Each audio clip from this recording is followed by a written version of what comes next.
আল্লাহু আল্লাহু 10 শ্রেণীর লোকদের জন্য, যাদের মধ্যে 10টা কোয়ালিটি আছে, তাদের জন্য আল্লাহ তাআলা ক্ষমা রেখেছেন আর আজরান আযীমা, মহা প্রতিদান রেখেছেন। এখন ওই 10 শ্রেণীর লোক আমরা হতে চাই কি চাই না? সবাই চান? এই 10টা অ্যাট্রিবিউট, 10টা বৈশিষ্ট্য যাদের জন্য আল্লাহ তাআলা ক্ষমা প্রস্তুত রেখেছেন, যাদের জন্য আল্লাহ তাআলা আজরান আযীমা, মহা প্রতিদান রেখেছেন, ওই 10 শ্রেণীর লোক হতে আমরা চাই কি চাই না? চাই। তাহলে মনোযোগ দিয়ে শুনুন।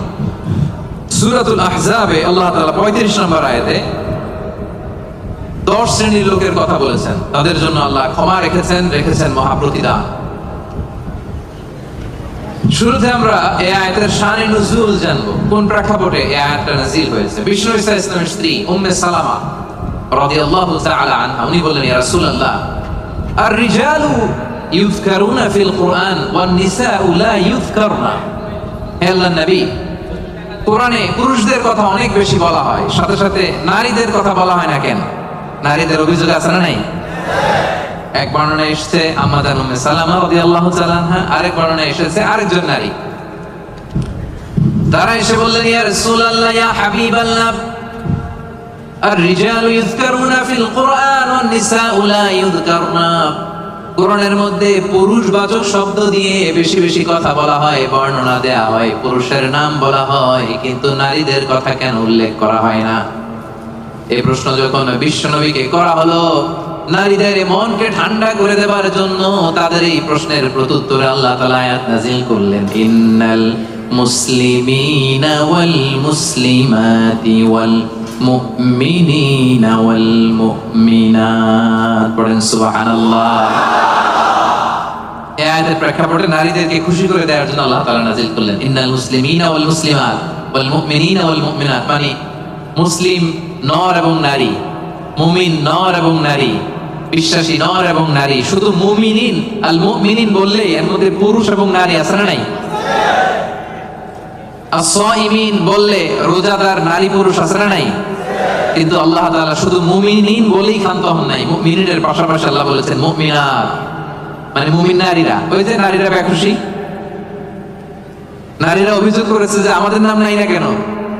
কদ আফলাহাল মুমিনুন, যারা বিশ্বাসী তারা সফল হয়েছে। আল মুমিনুন বললে এর মধ্যে পুরুষও আছে, নারীও আছে, সবাই এর মধ্যে অন্তর্ভুক্ত। কিন্তু নারীরা এতে খুশি না। নারীরা বলে, না, আমাদের নাম দিয়ে গুণবাচক শব্দ আলাদা বলা হয় না কেন? আল্লাহ বলল, যাও, 10টা গুণ বর্ণনা করেছি শুধু তোমাদের খুশির জন্য। পুরুষদের কথা যেমনি বলছি, তোমাদের নারীদের কথা বলে দিয়েছি। পড়েন সুবহানাল্লাহ।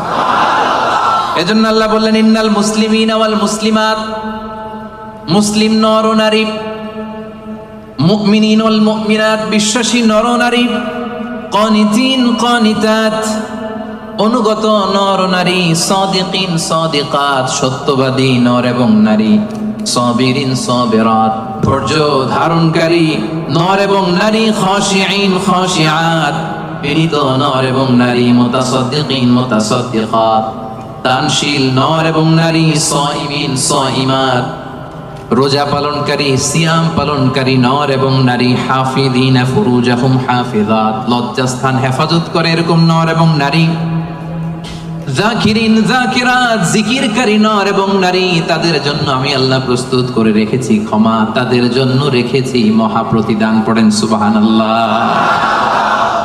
নারীদের খুশির জন্য আল্লাহ শুধু মুসলিমিন বলেই ক্ষান্ত হন নাই, মুসলিমিনের পরে কি ব্যবহার করেছেন? মুসলিমাত।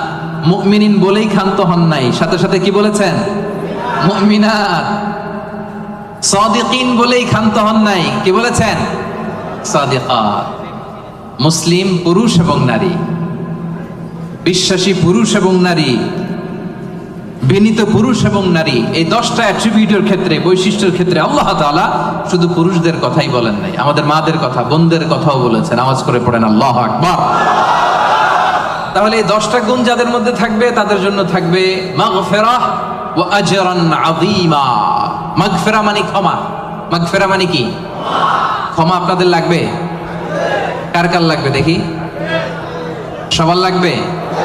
কারণ আমাদের পাপের কোনো শেষ নাই, ঠিক কিনা? যার পাপ আছে তার ক্ষমার দরকার আছে না নাই?